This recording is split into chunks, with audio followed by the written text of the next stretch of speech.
वर्णानाम् अर्थसङ्घानां रसानां छन्दसामपि मङ्गलानां च कर्तारो वन्दे वाणी विनायको।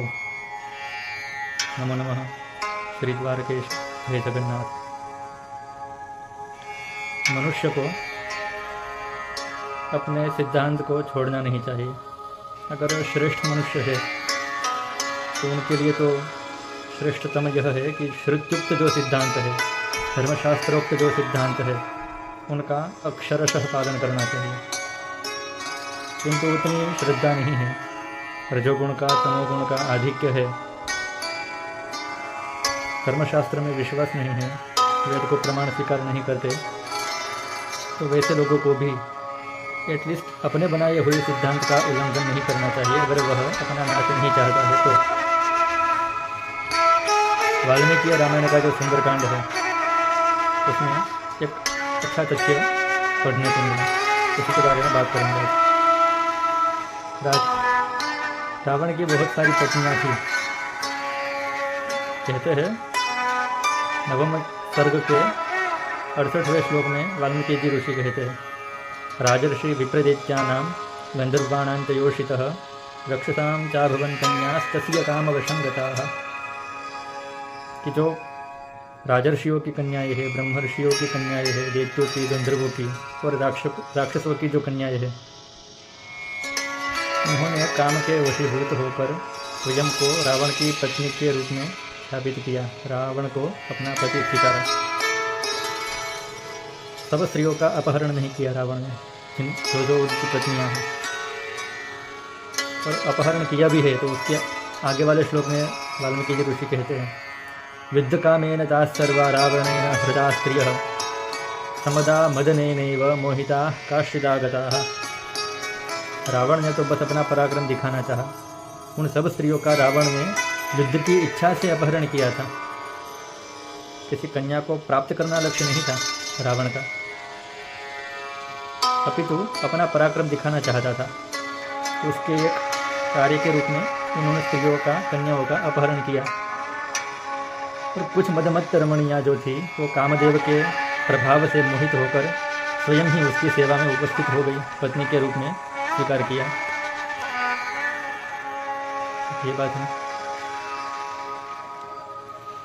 अब दूसरी बात क्या है तो हमें जाननी चाहिए कि रावण की जितनी भी पत्नियां थी, जितनी स्त्रियों का रावण ने अपहरण किया था, उसमें से कोई भी स्त्री ऐसी नहीं थी जो ना चाहते हुए रावण की पत्नी बनी। 17वें श्लोक में कहते हैं वाल्मीकि जी ऋषि, न तत्र काश्चित् प्रमदाः प्रसह्य वीर्योपपन्नेन गुणेन लब्धाः न चान्यकामापि न चान्यपूर्वा विना वरारहां जनकात् न जानन्तु। जानने योग्य बात है ये। मैं रावण की देखो प्रशंसा तो बिल्कुल नहीं कर रहा। रावण राक्षस था और हमेशा जब तक रावण का नाम आएगा राक्षस के रूप में ही वह स्थापित होगा। जब गुण को ग्रहण करने की बात आती है तब मैं रावण के चरित्र में से गुण नहीं देखता, क्योंकि कोई एक ऐसा गुण नहीं है जो रावण में था और राम में नहीं था। तो सब गुण जब राम में विद्यमान है तो रावण से गुण को क्यों स्वीकार करना।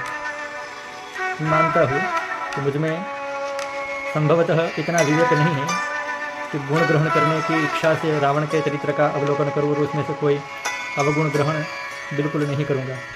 मनुष्य स्वभाव है, हो जाता है, तो ये रिस्क क्यों लेना। क्योंकि रावण में तो दोनों था ना, गुण का तो फिर भी बाहुल्य कम था, अवगुण का ज़्यादा है। रामादिवत वर्गितव्यम न रावणादिवत, तो उनका अनुसरण क्यों न करें हम। किंतु एक गुण जो वाल्मीकि रामायण में स्पष्टतः ऋषि ने कहा है, न तत्र काश्चित् प्रमदाः प्रसह्य, वहाँ लंका में ऐसी कोई स्त्रियां नहीं थी जिन्हें बल पराक्रम से संपन्न होने पर भी रावण ने उनकी इच्छा के विरुद्ध बलात् हर लाया है। रावण में यह सामर्थ्य था कि अगर सामने वाली कन्या में इच्छा नहीं है पत्नी के रूप में स्वीकार होना, फिर भी अपने बल और पराक्रम के प्रभाव से उनको अपनी पत्नी के रूप में स्थापित कर सके। लेकिन पूरी लंका में एक ऐसी स्त्री नहीं थी जो न चाहते हुए रावण की पत्नी बनी हो। वीर्योपपन्नेन गुणेन लब्धाः, जिनकी जितनी स्त्रियों को प्राप्त किया पत्नी के रूप में, वो अपने पराक्रम से, गुणों से, ऐश्वर्य से, प्राप्त किया था रावण ने। एक बात तो यह है।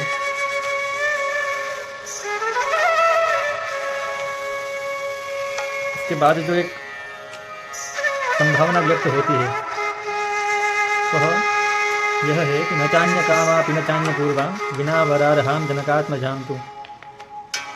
बाकी की जितनी पत्नियां थी वह तो रावण को देख के काम के वशीभूत हो गए और रावण की पत्नी के रूप में सबको अपने आप को स्थापित कर दिया। कोई उनके प्रभाव से उनकी पत्नी बन गई, कोई उनका ऐश्वर्य देख के उनको पति के रूप में स्वीकार कर लिया, किसी ने उसका पराक्रम देखा और जीत गई। एक स्त्री को छोड़ के बिना वरारहाम जनकात्मजाम तु, जनक राजा की पुत्री भगवती जानकी।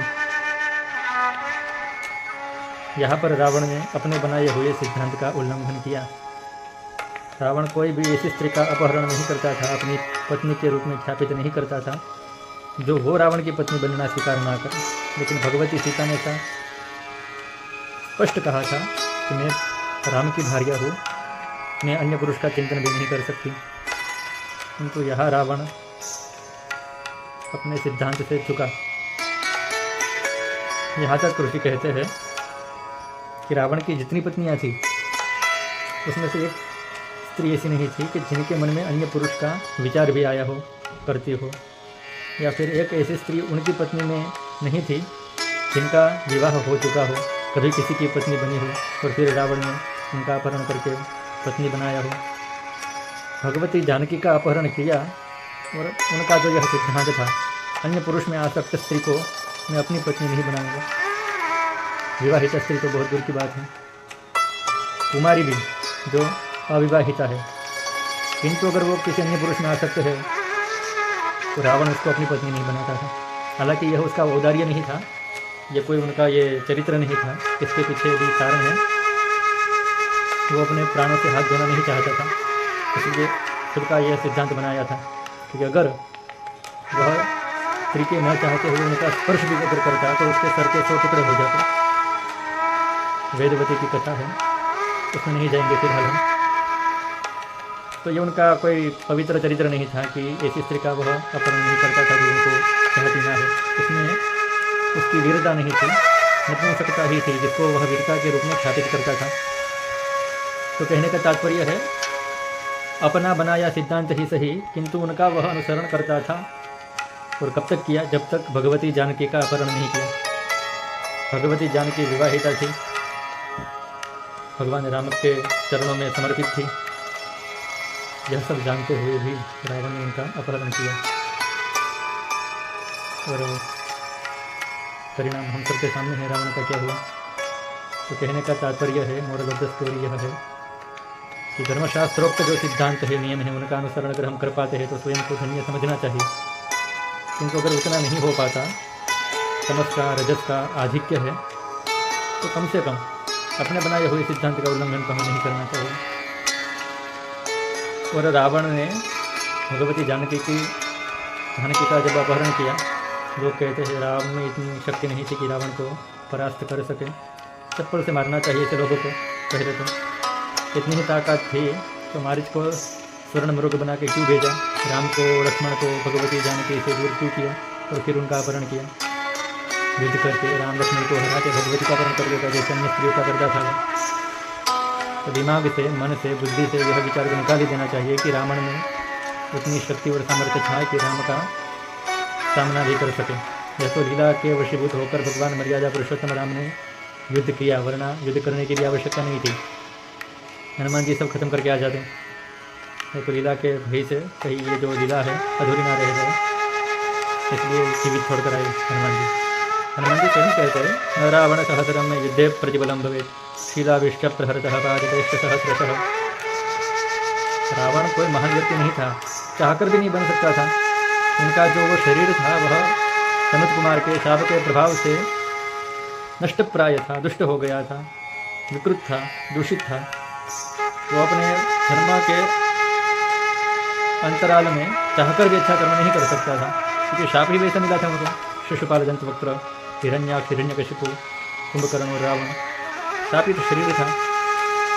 हालांकि उनका पूर्वजन्म का जो शरीर है देव विजय आदि का श्रेष्ठ है, और रावण का शरीर भी वैसे एक दृष्टि से तो हम अपने से श्रेष्ठ ही मानते हैं, क्योंकि राम का प्रत्यक्ष दर्शन उनको हुआ, हमको नहीं हुआ।